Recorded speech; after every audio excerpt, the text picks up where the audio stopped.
The third symbolic age allegedly is the age of Pisces, the two fish. They claim that because Jesus fed 5,000 people with bread and 2 fish, and because Jesus befriended 2 fishermen who followed him, that this must be symbolic of the age of Pisces. Actually, 4 of Jesus' disciples were fishermen, not just 2. Though 4 disciples were fishermen, what about other followers of Jesus? Matthew, for instance, was a tax collector. Simon was a zealot. Luke was a physician and historian. Paul was a Pharisee and a tent maker. What is their significance to astrology? They have none. And I think we have all seen the Jesus fish on the back of people's cars. Little do they know what it actually means. It is a pagan astrological symbolism for the sun's kingdom during the age of Pisces. Actually, the fish symbol was an identifying symbol for Christ, which early persecuted Christians used, and it has nothing to do with the age of Pisces. The Greek word ichthus for fish is an acrostic based on the initials of Jesus Christ, Son of God, Savior. Indeed, Jesus fed 5,000 people with 2 fish and 5 loaves of bread, but he later fed 4,000 people with a few fish, or more fish than 2 fish, and 7 loaves of bread. Obviously, Zeitgeist does not quote this event because it does not fit their paradigm. According to Zeitgeist hermeneutic, it could just as easily be called the age of bread, but there is no such thing. Jesus also healed people, gave sight to the blind, raised the dead, walked on water, and cast out demons of people, but there is no astrological ages accompanying these miracles. Besides, fish and fishermen are also mentioned in the Old Testament, which predated Jesus and was prior to the age of Pisces. New Testament stories also refer to a rooster, doves, donkeys, birds, camels, sheep, and goats, yet none of these animals would normally fall under the age of Pisces like fish. In Luke chapter 22 verse 10, Jesus tells his disciples to enter into the city where they will meet a man bearing a pitcher of water. Acharya S. and Zeitgeist claim this is a symbolic foreshadowing of the age of Aquarius, or the water bearer. How the text conveys foreshadowing one cannot say, except for Acharya S. Acharya goes farther than Zeitgeist, claiming Jesus was baptized in Aquarius, the water bearer, hinting that Jesus will bring in the age of Aquarius. But the age of Aquarius begins around AD 2150, so how exactly was Jesus baptized in Aquarius? Acharya S. then claims that Jesus became the Good Shepherd and the Lamb in Aries the Ram. Aries, from about 2150 BC to AD 1, which has already been attributed to Moses, is now attributed to Jesus, but has nothing to do with Jesus, just as it had nothing to do with Moses. A lamb is not a ram and has nothing to do with shepherding sheep. The only parallel here is that they are animals. This is a wild generalization. She goes on to state that Jesus told parables of the sowing and tilling in the fields in Taurus the bull. Acharya has now attributed all 4 of these ages to Jesus somehow. But which one is it? To these critics, any mention of bulls is automatically accredited to the age of Taurus, any mention of animals to the age of Aries, any reference to fish to the age of Pisces, and any reference of water to the age of Aquarius. You would think that there would be much less broad and cryptic references if this were the reality and the intention of the writers of the Bible. Jesus told parables and several agricultural metaphors, including fig trees, wheat and tares, sheep and goats, seeds, and many others. But there is no supposed symbolic age for these parables. Obviously, Bible stories will abound with fish, because fish were the most common source of protein near the Sea of Galilee. Now, we have all heard about the end times and the end of the world. The cartoonish depictions in the book of Revelation aside, the main source of this idea comes from Matthew 28:20, where Jesus says, "I will be with you even to the end of the world."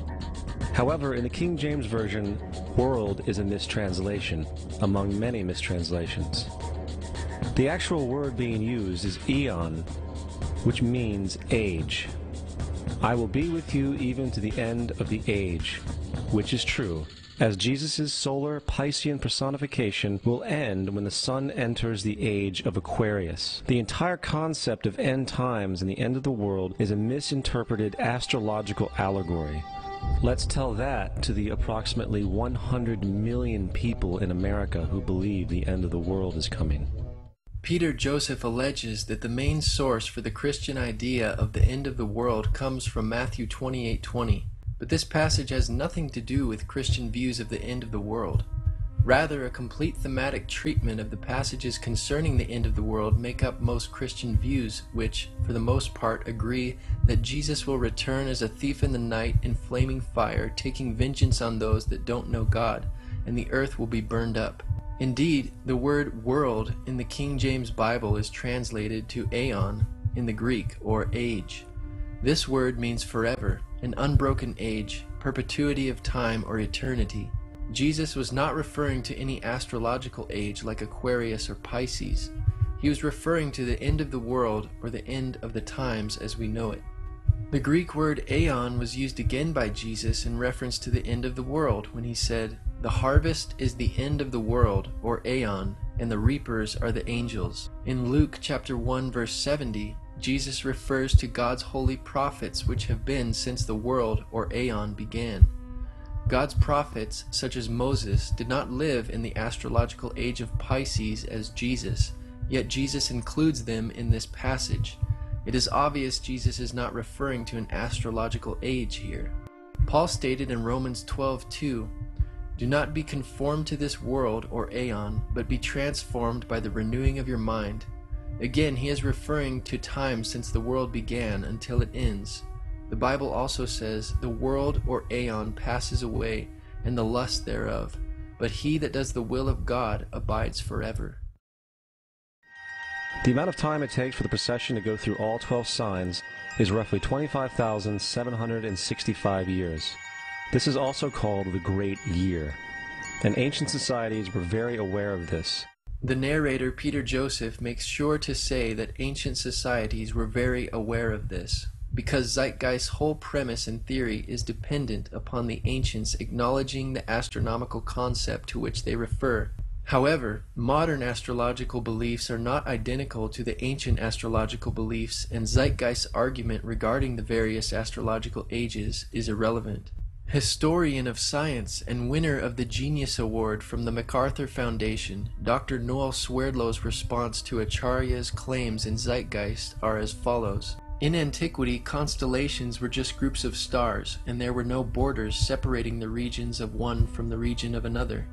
The modern ideas about the age of Pisces or the age of Aquarius are based upon the location of the vernal equinox in the regions of the stars of those constellations.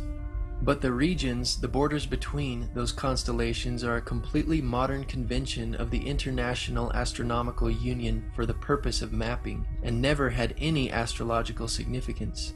I hope this is helpful, although in truth what this woman is claiming is so wacky that it is hardly worth answering. So when this woman says that the Christian fish was a symbol of the coming age of Pisces, she is saying something that no one would have thought of in antiquity, because in which constellation of the fixed stars the vernal equinox was located was of no significance, and is entirely an idea of modern, I believe 20th century astrology. The borders of constellations between, say, Aries, Pisces, and Aquarius are modern conventions of the International Astronomical Union, and there is nothing ancient about them.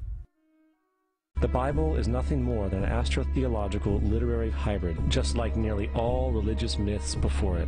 Most people with a basic knowledge of the Bible would immediately see the fallacies and contradictions in these arguments.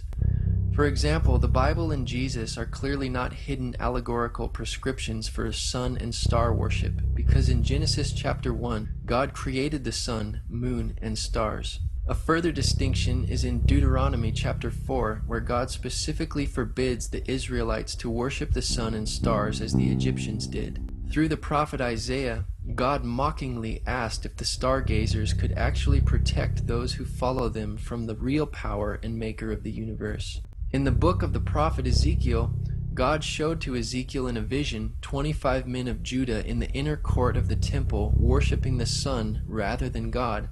God considered this an abomination. Additionally, in 2 Kings chapter 23 verse 5, the priests who burned incense to the sun, to the moon, and to the planets were called idolatrous priests. Not one of these scriptures are referenced in Zeitgeist because it would destroy their argument, distinguishing clearly between the celestial bodies and the creator of them. The origin of Christianity arose out of Judaism, which denounced these practices all throughout the Old Testament. In the Old Testament, there is the story of Joseph. Joseph was a prototype for Jesus. Joseph was born of a miracle birth. Jesus was born of a miracle birth. Joseph was of 12 brothers. Jesus had 12 disciples. Joseph was sold for 20 pieces of silver. Jesus was sold for 30 pieces of silver. Brother Judah suggests the sale of Joseph. Disciple Judas suggests the sale of Jesus. Joseph began his work at the age of 30. Jesus began his work at the age of 30. The parallels go on and on. Here, Zeitgeist's case is very misleading. Though God opened Rachel's womb, it's difficult to consider the birth of Joseph a miracle birth like that of Jesus, who was divine and born of a virgin. Indeed, Jesus had 12 disciples, but Joseph only had 11 brothers. There is no parallel. Though Judas suggested the sale of Joseph, it was Midianite merchantmen that sold Joseph to the Ishmaelites as a slave. Jesus, on the other hand, was not sold, but betrayed by Judas, who was paid 30 pieces of silver by the Jews. Jesus did begin his ministry at age 30, but Joseph began his prophetic ministry receiving dreams from God at age 17. The age 30 for Joseph is mentioned in Genesis, but the Bible simply says, Joseph was 30 years old when he stood before Pharaoh, king of Egypt.